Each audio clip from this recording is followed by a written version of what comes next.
नाज़रीन, मैं हूँ आपकी होस्ट मलाइक शेख और आज हम कोरंगी में बैठे हैं। डिस्ट्रिक्ट कोरंगी यानी कि जो पाकिस्तान का स्पेशली कराची का माशी हब है और एक बहुत बड़ी आबादी यहाँ पर रहती है। तो हिस्ट्री ऑफ कोरंगी के ऊपर हम बात करेंगे। डिप्टी कमिश्नर जो कि किसी भी डिस्ट्रिक्ट का जो है रीढ़ की हड्डी साबित होता है, तो हमारे साथ मौजूद हैं यहाँ के deputy commissioner doctor Masood Bhutto sahab. आइए इनसे जानते हैं इनकी ज्वाइनिंग के बाद क्या हुआ, पहले क्या था और किस कदर क्राइम जो है कंट्रोल हो चुके हैं। बहुत कुछ हम आपको मालूमात भी देंगे और इनसे लाइव आपको बताते भी हैं। अस्सलाम वालेकुम। जी वालेकुम। कैसे हैं आप? जी अल्हम्दुलिल्लाह, अल्लाह का करम है। आप ठीक है? I am fine. Doctor Masood Bhutto, you are join in 1 August 2024। Before your overtake क्या देखा आपने, क्या ऐसी चेंजेस थी जो आप लेकर आना चाह रहे थे यहाँ पर, जो इस पब्लिक की नीड थी, यहाँ के लोगों की नीड थी? यू नो दैट कि बहुत बड़ा माशी हब है डिस्ट्रिक्ट कोरंगी।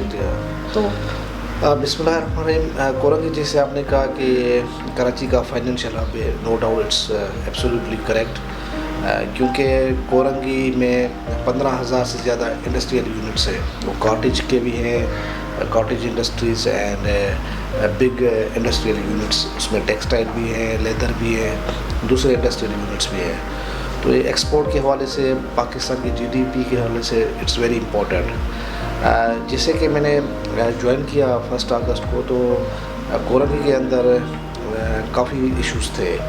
उनमें से जो प्रोमिनेंट इशू था वो था ट्रैफिक कंजेशन, क्योंकि जैसे मैंने बताया कि ये फाइनेंशियल हब पे मुल्क का और यहाँ पे इंडस्ट्रीज ज़्यादा है। तो इस हवाले से इंडस्ट्रियल जितने भी गुड्स ट्रांसपोर्ट होते हैं वो रात के टाइम में उन्हें सिर्फ 10 से या 11 से अलाउ किया जाता है कि वे शहर के मुख्तलिफ इलाकों में ट्रेवल कर सकते हैं। संडे को ऑफ होती है टाइमिंग? संडे को जो है ना, ये संडे को जो है पहले थी, अब संडे को जो है उसमें कुछ है।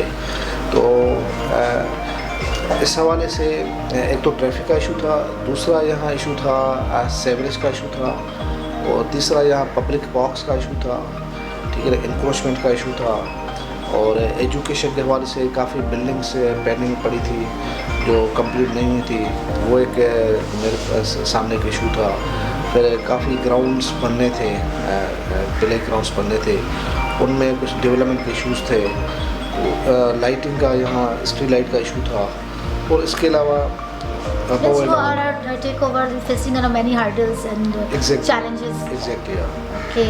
जी।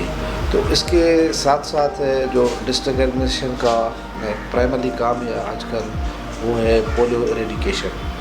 तो पोलियो के हवाले से काफ़ी indicators, no doubt my predecessor done a good job, लेकिन उसके बावजूद कुछ इश्यूज़ थे पोलियो एरेडिकेशन के हवाले से, जो अल्हम्दुलिल्लाह अब काफ़ी बेहतर हो गए। और अब पोलियो हर कैंपेन में कराची में या फर्स्ट नंबर पे कोरंगी आता है इंडिकेटर्स के हवाले से, या सेकंड नंबर पे आता है। कोई ऐसा वाक़या पेश आया ड्यूरिंग पोलियो के दरमियान आपके टर्नओवर के अंदर? पोलियो के यानी ये है कि ऑलमोस्ट ऐसे समझे कि कोई 2000 से ज़्यादा हमारी पोलियो वर्कर टीम्स हैं जो इन चारों सब डिवीजन्स में काम करती हैं सुबह से लेकर शाम तक। तो दरपेश इश्यूज़ डेली हम फेस करते हैं, फिर उनको रिजॉल्व भी करते हैं। वर्कर्स के हवाले से उनको हरास भी किया जाता है और उनकी जो उन पर तशद्दुद भी किया जाता है, कुछ लोग करते हैं। और वर्कर्स के साथ साथ जो रिफ्यूज़र्स जो हैं हमारे, उनके काफ़ी इश्यूज़ आते हैं जो हम टाइम एंड अगेन रिजॉल्व भी कराते हैं, या कुछ के ख़िलाफ़ हम जो है लीगल एक्शन भी लेते हैं। तो ये इश्यूज़ थे पोलियो में और अब भी है। सही। अच्छा मुझे बताएं, क्योंकि डिस्ट्रिक्ट हब जो कराची का ये डिस्ट्रिक्ट कोरंगी है, ये बहुत बड़ा फाइनेंशियल हब है।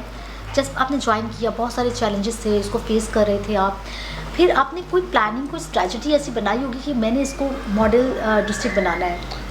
जी बिल्कुल। इंफ्रास्ट्रक्चर के हवाले से हो गया या? एब्सोल्युटली। इस हवाले से कमिश्नर कराची ने एक मीटिंग की थी चीफ सेक्रेटरी के डायरेक्शंस पे कि एटलीस्ट हर एक सब डिवीज़न से आप 2-2 रोड सेलेक्ट करें जो बड़े रोड्स हों और आपको उनको एज अ मॉडल रोड बनाना हो। तो हमने 12,000 रोड सेलेक्ट किया था और 5,000 कोरंगी में। कौन सा रोड आपने सेलेक्ट किया था? 12,000 और 5,000 रोड। अच्छा, ठीक है। तो ये हमने 2 रोड सेलेक्ट किए थे, जिसमें हमने इंक्रोचमेंट से रिमूव कराई थी, लाइटिंग का काफ़ी काम करवाया था, और उनमें सेवरेज का इश्यूज़ थे जो वो रिज़ॉल्व करवाए थे, सफाई के इश्यूज़ थे वो Sindh solid waste management board से क्लियर करवाए थे। अभी इसमें डेवलपमेंट के कुछ इश्यूज़ हैं जो कि मेरी स्कीम्स जो है टाउन वालों की वो पेंडिंग में है, केएमसी की कुछ स्कीम्स पेंडिंग में है और उनकी इम्प्लीमेंटेशन के बाद ये अल्हम्दुलिल्लाह रोड्स जो है ना ये बेहतर हो जाएंगे, काफ़ी बेहतर हो जाएंगे जी। लेकिन देखने में आता है बहुत सारे एक्सीडेंट्स जो हो रहे होते हैं डिस्ट्रिक्ट कोरंगी में होते हैं। कोरंगी में एक्सीडेंट्स का नंबर बहुत कम है as compare to other district से, क्योंकि आप कोरंगी में एक चीज़ देखेंगे, कोरंगी के रोड्स बाकी कराची के जितने भी डिस्ट्रिक्ट हैं उन सब से कोरंगी के रोड्स चौड़े हैं, बड़े रोड्स हैं, वाइड है। यहाँ ऐसा इतना सीवियर इशू नहीं है ट्रैफिक का as compare to other districts. अच्छा, यानी कि इतना आप एज अ डिप्टी कमिश्नर ये कह रहे हैं कि पूरे कराची को अगर हम देखें तो कंपेयर करते हैं तो यहाँ पर रेशो कम है। एब्सोल्युटली, बिल्कुल। ठीक है। अच्छा, मुझे एक बताइएगा डिस्ट्रिक्ट कोरंगी के हवाले से, you know that you have an deputy commissioner, तो आपका भी कहीं ना कहीं रोल होता है, एसएसपी का भी है, डीआईजी का है, लेकिन क्राइम कंट्रोल के हवाले से अगर मैं आपसे कहूँ कि बहुत ज़्यादा इलीगल जो है एक्टिविटीज़ चल रही होती हैं और सीएम साहब इसी वजह से जो है एसएसपीज़ को चेंज किया गया, एसएचओज़ को चेंज किया गया, बट आपके ख्याल में क्या लगता है क्राइम कंट्रोल हुआ है?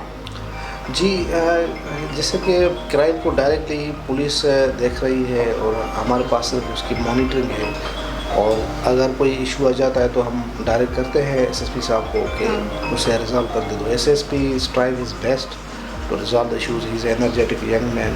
एंड तो दूसरा ये है कि आपने जैसे कहा Tariq Nawaz he is deputy commissioner sorry he is SSP Korangi. और तारिक नवाज ने अच्छा काम किया है काफ़ी, उसके आने के बाद काफ़ी क्राइम कंट्रोल जो है ना वो कम हुआ है।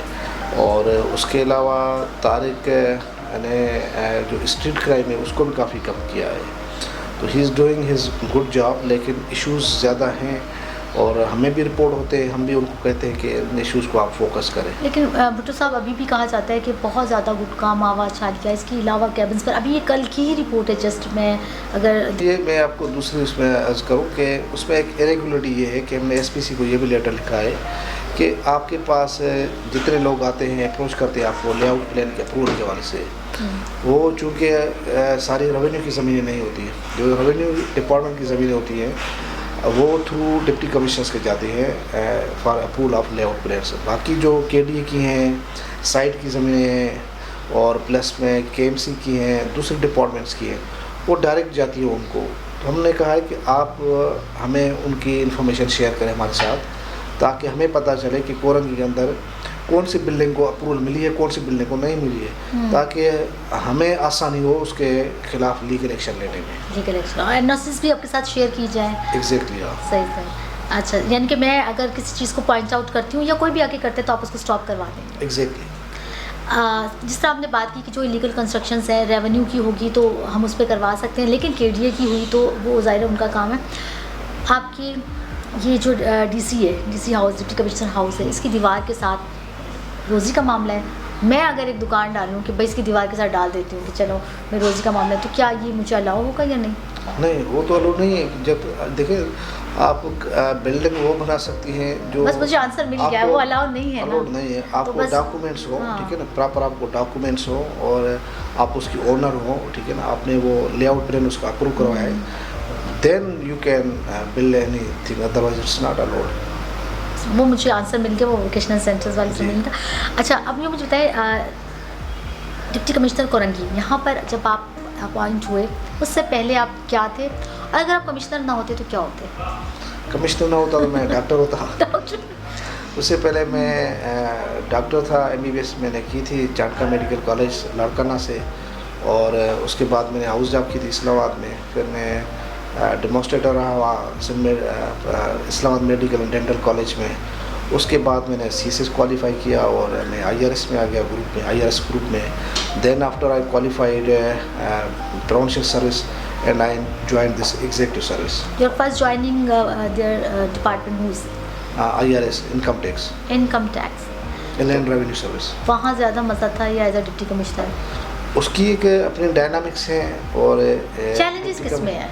चैलेंजेस दोनों में है, इसमें भी है उसमें, इसमें ज़्यादा चैलेंजेस है। आवाम को फेस करना पड़ता है। एग्जैक्टली। कुछ खट्टी मीठी बातें सुननी पड़ती हैं बिहाइंड द कैमरा, वो उसमें भी आवाम बोल रही होती है, आवाम तो खैर किसी को नहीं। बिल्कुल। तो इसमें आपको लगता है कि ज़्यादा रिस्क है, ज़्यादा चैलेंजेस है, हाँ एब्सोल्युटली। मूव करना चाहते हैं? नहीं, अभी तो मेरा तकरीबन 10 ईयर जो है ना वो रहता है। 1 ईयर भी नहीं हुआ। 1 ईयर नहीं हुआ है, ठीक है। तो डिफरेंट असाइनमेंट्स गवर्नमेंट देती है हमें। इससे पहले मैं डायरेक्टर फाइनेंस था, इससे पहले मैं एडिशनल सेक्रेटरी रिलीजियस अफेयर्स था, इससे पहले एडिशनल डिप्टी कमिश्नर लाड़काना रहा हूँ, assistant commissioner Larkana, chief monitoring officer रहा हूँ। तो गवर्नमेंट है वो जहाँ असाइनमेंट्स देती है वहाँ चले जाते हैं। यहाँ से अगर आपका ट्रांसफ़र कहीं और होता है तो आप किस डिपार्टमेंट में जाना चाहेंगे, या ऐसा होता है कि गवर्नमेंट को आप रिक्वेस्ट कर सकें कि नहीं सर मुझे वापस यहाँ भेजें, या यहाँ नो चॉइस, जहाँ भेज दें कि वहाँ चले जाएंगे। अच्छा, इसके लिए कोई ख़ास ट्रेनिंग होती है, क्योंकि ये तो आपका फर्स्ट टर्नओवर था ना, पहली दफ़ा आप डिप्टी कमिश्नर बने जी। कोई ख़ास training you are facing the public? Training तो ये आप, क्योंकि ये मेरी सर्विस है ना, और मैं इसी सर्विस इस ग्रुप का मैं जो है ना एम्प्लॉय हूँ। तो पहले मैं था असिस्टेंट कमिश्नर, तो वहाँ से एक्सपीरियंस था। फिर मैं एडिशनल डिप्टी कमिश्नर रहा, वो एक्सपीरियंस था। फिर फील्ड की डिफरेंट असाइनमेंट्स की वो एक्सपीरियंस था।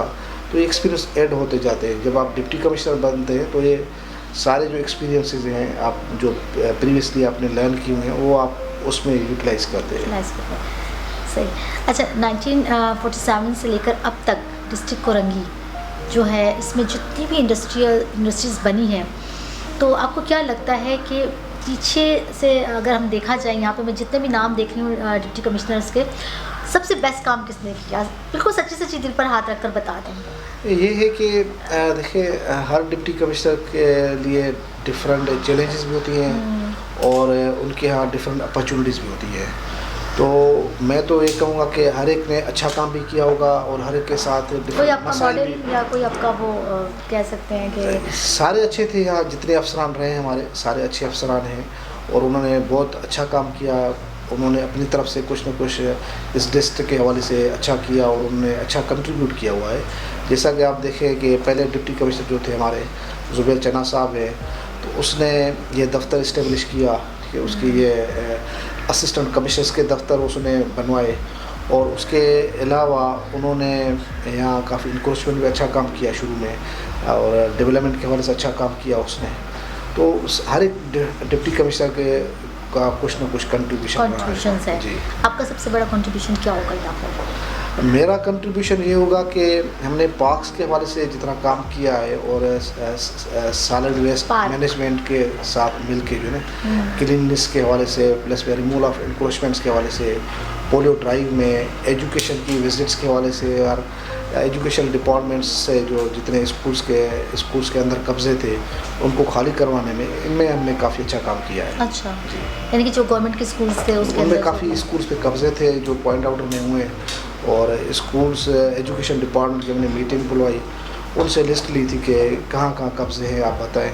फिर वो मैंने डिफरेंट टीम्स बनाई और वो हमने एरेडिकेट कर दिए।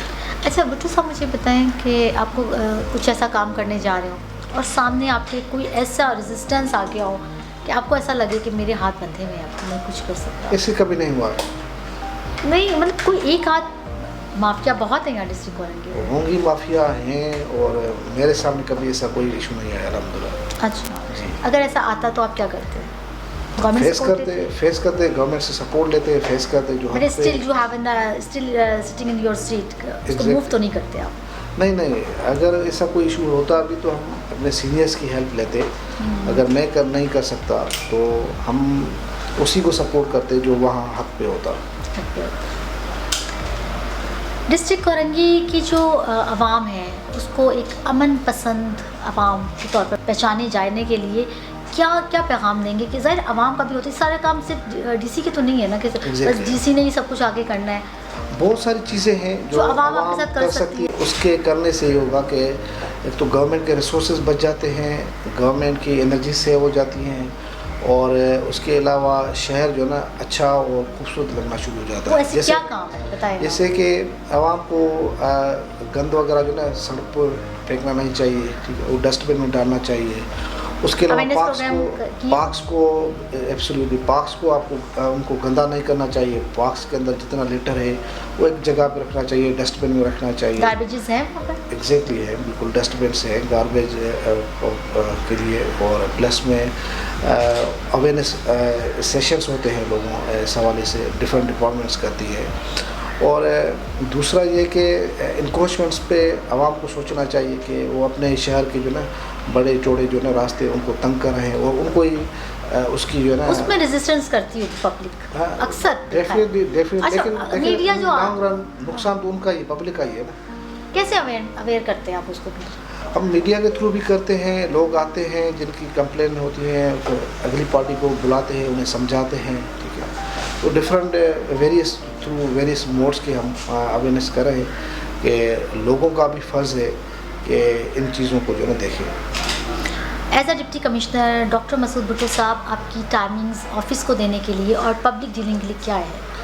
पब्लिक डीलिंग के लिए मैंने कोई अलग से टाइम नहीं रखा है। मैं जब भी ऑफिस में होता हूँ, कोई बंदा आ जाता है तो मैं तो कोशिश होती है कि फ़ौरी उससे बुला लूँ। अगर कहीं मीटिंग होती है तो जैसे ही मीटिंग ख़त्म हो जाती है तो फिर हम उनको बुला लेते हैं। अक्सर ये कंप्लेन की जाती है कि हम डीसी साहब के पास जाने, not only for our district Korangi, all over the Karachi and 7 district DC के जाते हैं और कहते हैं कि नहीं डीसी साहब तो बाहर गए हुए हैं, हालांकि वो अंदर मौजूद होते हैं, मुलाकात नहीं करते हैं।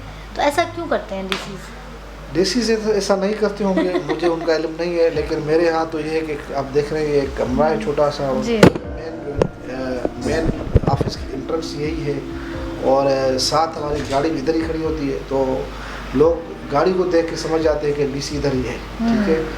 तो जो बंदा आता है वो फौरी तौर पे मिलने की कोशिश करता है कि मैं मिलता हूँ, बिल्कुल एब्सोल्युटली। कभी मैंने मना नहीं किया किसी को कि मैंने सॉर्ट आउट करते हैं प्रॉब्लम्स।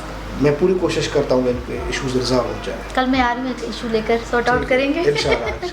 अच्छा ये बताएं मुझे कि आप सारा टाइमिंग का आपने मुझे नहीं बताया कि क्या टाइमिंग है आपकी? टाइमिंग्स मेरी 9 से लेके शाम को 6-7 बजे तक मैं इधर ही होता हूँ। आजकल तो पोलियो की वजह से वैसे हम लेट हो जाते हैं, तक 9:30 बजे से 9:30 बजे के बाद ही यहाँ से उठते हैं हम। अच्छा। क्योंकि 8 बजे तो मीटिंग होती है, ERA मीटिंग, जिसे हम इवनिंग रिव्यू मीटिंग कहते हैं, कि उनके डेली के काम को हम रिव्यू करते हैं, उसके बाद इंस्ट्रक्शन देते हैं, फिर मीटिंग ख़त्म होती है। तो it takes almost 1.5 hour daily in meeting. तो ऑलमोस्ट 9:30-10 बजे से यहाँ फारिग हो जाते हैं हम। मसूद भुट्टो साहब मुझे बताएं, after your profession what's your passion? यही है कि लोगों की खिदमत करें, किसी अच्छे टाइम मिल जाता है? मिल जाता है। आज तो संडे है और हम संडे को हम आज भी बैठे हैं। संडे अभी मैं फील्ड में गया था सुबह से। अच्छा। आज क्योंकि लास्ट डे हमारी NID कैंपेन का और 21 अप्रैल से शुरू हुई थी, 25 अप्रैल तक तो ख़त्म हो गई, लेकिन 2 दिन जो है एक्सटेंडेड कैचअप के थे, तो सैटरडे और संडे। तो आज सुबह से मैं अपने वर्कर्स के साथ था, पूरे वर्कर के साथ, और अभी मैं फील्ड से फारिग होकर वापस आ गया हूँ दफ्तर। no और फिर अभी से उनकी मीटिंग्स शुरू हो जाएगी, तो उसे हम मॉनिटर करेंगे UC लेवल पे उनकी मीटिंग्स, फिर टाउन लेवल पे, फिर 8 बजे रात को जो है ना इधर डिस्ट्रिक्ट लेवल पे होती है मीटिंग। सही। Means to say sometimes you don't have enough weekend about Almost. continue your exam. Administration 16 days continue you are doing your working. Okay. Administration अंदर इट्स वेरी डिफ़िकल्ट कि आपको सैटरडे एंड संडे हाफ मिले। अगर वैसे तो of होता है, लेकिन एडमिनिस्ट्रेशन के अंदर कहीं ना कहीं इश्यूज आ जाते हैं, क्योंकि कोरंग के अंदर ज़्यादातर इंडस्ट्रियल यूनिट्स हैं, तो आग के इश्यूज। अच्छा, एक यहाँ पर मादनियात का आग लगी थी यहाँ पर कोरंगी क्रैक, जी आई थिंक कोरंग क्रीक पर, तो वहाँ पर वो आग बुझाई नहीं गई, बुझी नहीं क्या? अब मतलब क्या उसके नीचे कोई मादनियात मिनरल्स वगैरह? हम तो खुश हो गए, कराची की आवाम खुश हो गई कि कोरंगी तो भाई इंशाल्लाह मालामाल हो गया। इंशाल्लाह मालामाल होगी कोरंगी। और ये है कि ये बेसिकली प्राइवेट कंपनी थी, वहाँ ड्रिलिंग कर रही थी पानी के बोर के लिए। सही है। तो वहाँ से उन्होंने 1200 फीट पे नीचे ड्रिलिंग की, तो उसमें से प्रेशर पे जो ना गैस निकली और उसमें आग लग गई। तो फिर हमने PPL वालों को लिखा, PPL वाले आए, उन्होंने विजिट्स किया, उन्होंने कहा कि यहाँ नेचुरल रिजर्व्स हैं गैस के, और इसका साइंटिफिक तरीका यही है कि इसे छोड़ देते हैं, लेट इट बर्न। क्योंकि अगर हम इसे बंद कर देंगे तो इट्स वेरी डेंजरस, क्योंकि वो भी एक ब्लास्ट से अनकम्बस्टेड जो गैस है वो कहीं भी फिर इग्नाइट हो अपना सकती रास्ता बिल्कुल है, निकालेगी। आग लग सकती है दोबारा आग ना। तो जिसकी वजह से वो कॉन्स्टेंटली मॉनिटर कर रहे थे। हमने वहाँ CCTV कैमरेज लगवाए थे, तो डेली उसे हम मॉनिटर करते थे। उसका पानी जो निकल रहा था उसको हमने चैनल बॉयल हो रहा था पानी, एग्जैक्ट नीचे से गर्म पानी निकल रहा था, तो उसको हमने चैनल्स दिए, वो पानी जा रहा था। तो उसके बाद एक मरतबा ये बंद हो गई थी आग, फिर दोबारा उन्होंने रीइग्नाइट किया उसे, अब वो आग कंप्लीट ख़त्म हो गई है जी। लेकिन जो मिनरल्स या माइंस का हमें पता चला है तो उसको कैसे अवेल करेंगे? तो बहुत अच्छी बात है कि हम चाइना वालों का इंतजार करेंगे। नहीं, वो हमारे पास एक्सपर्टीज नहीं है, वो है उनकी अलग मिनिस्ट्री है, पेट्रोलियम डिपार्टमेंट है। एज अ डिसीजन वो तो आपका काम है। पेट्रोलियम एंड गैस, हमने उनको लेटर लिखा है। उन्होंने एक कंपनी भी हायर की जो एक्सप्लोर कर रही है इधर नेचुरल रिसोर्सेज, तो वो अपने काम में लगे हुए हैं। जैसे उनको इन्फॉर्मेशन मिल जाएगी तो वो फिर पब्लिक के साथ शेयर करेंगे। अपने को कैसे टाइम देते हैं? फैमिली को रात के टाइम होता है बस फ्री हो। अच्छा, दिन के टाइम में तो इट्स वेरी डिफ़िकल्ट, जॉब के दौरान public issues, it's very difficult. Public के साथ अपनी हॉबीज़ को शेयर करें, अपने पैशन को। मैं यही हॉबीज़ तो मेरी हैं, बैडमिंटन है, it's my swimming, reading, these are my hobbies. यानी कि व्यूवर्स, जो एक डीसी होता है जिसके पास आप आते हुए डरते हैं, घबराते हैं, वो भी एक इंसान होता है और उसके भी बहुत सारे उसके अंदर भी दिल होता है। तो यहाँ कोरंगी डिस्ट्रिक्ट के जो डिप्टी कमिश्नर साहब हैं, बहुत नाइस पर्सन हैं, बहुत अच्छे हैं। आइए अपने मसाइल को लेकर आइए, अपने प्रॉब्लम्स को लेकर आएंगे, एज़ पर रूल जो भी इनसे होगा वो डायरेक्शन देंगे। पब्लिक को आपने एक तो ये पैगाम दिया कि भाई अपने जो है ना गार्बेज को यूज़ कीजिए, इसके अलावा स्नैचिंग क्राइम इसको कैसे कंट्रोल करेंगे? स्नैचिंग क्राइम की वो नहीं हो रहा, कंट्रोल नहीं हो रहा। उसमें ये है कि SSP की तरफ से काफ़ी अच्छे लोग उन्होंने लगाए हैं SHOs, और मज़ीद भी गुंजाइश है DSPs, SHOs, और वो अपनी फील्ड फार्मेशन को बेहतर करें और न्यू टेक्नोलॉजी से वो फ़ायदा लें, CCTV कैमरा से। और जो गवर्नमेंट ने भी एक प्रपोजल दिया सिर्फ सिटी वाला वो अभी तक कंप्लीट नहीं हुआ।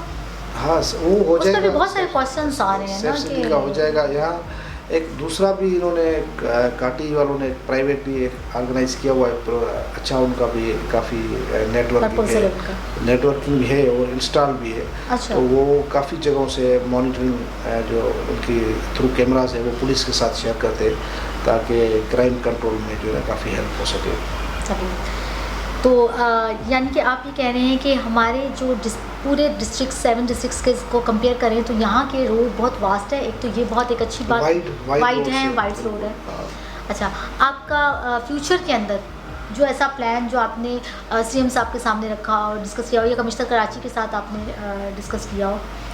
फ्यूचर के हवाले से अभी हमारा एक प्रपोजल है जो CM साहब के डायरेक्शंस पे ही है कि मलिर नदी जो है उसमें अरबन फॉरेस्ट का वो एक स्कीम आ रही है कि वहाँ ज़्यादा से ज़्यादा प्लांटेशन की जाए, और मलिर नदी के अंदर, और उस नदी को जो ना हम एफोरेस्टेशन करके वहाँ बड़े बड़े दरख्त जो है ना वो लगाए जाए नदी के अंदर। अच्छा, अभी जब आपने जिक्र किया मलिर नदी के अंदर के फॉरेस्टेशन की जाए, यहाँ पर जो गंदे पानी है वहाँ पर वेजिटेबल्स उगाए जाते हैं। आई थिंक वो मैंने विज़िट किया है। अभी कोरंगी के अंदर ऐसी कोई एक जगह भी नहीं है नदी के अंदर जहाँ से गंदे पानी से जो है वेजिटेबल्स उगाई जाएगी। नहीं, मैंने रिसेंटली विजिट किया। डॉक्टर साहब, इसमें पालक उग रही है, पता नहीं मिर्चें हैं और क्या क्या, मतलब ये आप it's not issue in Korangi district, may be in other district, but not here. If you have you haven't stopped them? Yes, I have personally visited. Okay. Yes. Last message में कोरंगी के दोस्तों को, आवाम को यही दूंगा कि कोरंगी के आवाम वैसे ही कोऑपरेटिव है और बड़े हम्बल हैं और अच्छे लोग हैं। यस, कोरंगी के लोग बहुत अच्छे हैं, और मैं उनको यही मैसेज दूंगा कि कोरंगी आपका अपना ज़िला है, आप अपना शहर है, उसे आप साफ़ रखें, उसे आप खूबसूरत बनाएं और गवर्नमेंट के रूल्स को अवॉइड करें। Thank you very much. Thank you doctor Masood Bhutto साहब, थैंक यू सो मच। जी, तो viewers, encyclo digital media Pakistan का पहला जो है वो डिजिटल मीडिया चैनल है, डॉक्यूमेंट्री चैनल है, और उस पर हम लोगों ने जो है हिस्ट्री ऑफ कोरंगी के ऊपर हम काम कर रहे हैं। कोरंगी वाकई 1947 से लेकर क्या क्या है, इसमें इंडस्ट्रीज़ हैं, लाठी काठी बहुत सारी चीज़ें आ जाती हैं। साइड के बाद ये फर्स्ट जो है वो काठी का यहाँ पर एरिया आता है, इंडस्ट्रियल एरिया। तो हम आपको बहुत सारी मज़ीद चीज़ें भी दिखाएंगे। हमने स्टार्ट लिया है डॉक्टर मसूद भुट्टो, जो कि डिस्ट्रिक्ट कोरंगी के डिप्टी कमिश्नर हैं। बहुत नाइस, बहुत हम्बल, बहुत डिसेंट और प्रॉब्लम जो है सॉल्वर पर्सन है, और उनके लिए पब्लिक का कोई मखसूस टाइम नहीं है। जब भी पब्लिक आती है 9 to 5 के दरमियान वो इसको एज़ पर रूल जो है वो सॉर्ट आउट करेंगे। इलीगल कंस्ट्रक्शंस के हवाले से हो, क्राइम कंट्रोल के हवाले से हो, या जो भी इनके और अगर इनकी डोमेन में नहीं भी आता तो ये उस इदारे को लेटर लिखेंगे। बहुत शुक्रिया वंस अगेन, थैंक यू।